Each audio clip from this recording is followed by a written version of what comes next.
The next question is, how are security and compliance ensured in the tokenization process? Let's divide it into two parts, security and compliance. Okay, if we agreed that asset tokenization is something that we dealt with the blockchain itself, right? So we store data on the blockchain, which is immutable, right? You can't go back and change the records and say Bob has never got his shares, right? Or Bob has created more shares. So it's impossible. I mean, it is possible, but it's unlikely for the blockchain to be hacked. There's not enough computing power in the world to hack the Bitcoin so far. But the security of the asset tokenization is being built by the blockchain itself, by the structure of the blockchain. So blockchain should be secure database itself. You can't go to the blockchain and then delete some data or alter some data. It's not going to be a blockchain, right? So that's the quality of the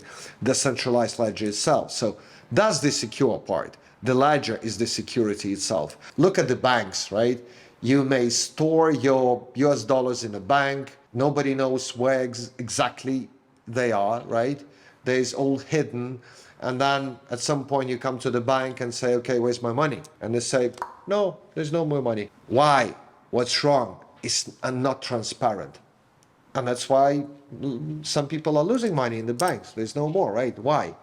That's a different question. But with the blockchain, if you put it there, it's impossible to move, right? Or if it's being moved, you will be able to see this, to spot that is a pure transparency that the blockchain brings along with this. And that's transparency equals security. You can see, you can manage that things. So that's from the security part. The second part is the compliance. And again, compliance, I'm not going to dive into the peculiarities of the compliance in the digital assets. Let's just put it this way, that asset tokenization has to be compliant, right? Has to be compliant with the international laws, AML, anti-money laundering, KYC, know your customer, KYT, know your transaction, know your business. So there's a set of rules, right?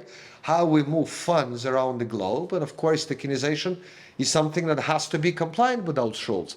But the details, how they are ensured, it's certain rules on the smart contracts. I would put it this way. So it's very important that asset tokenization goes along with the compliance, and compliance is something that can be embedded into smart contracts and significantly reduce the risks and the maintenance cost of the whole business, right? Because you put the compliance onto chain.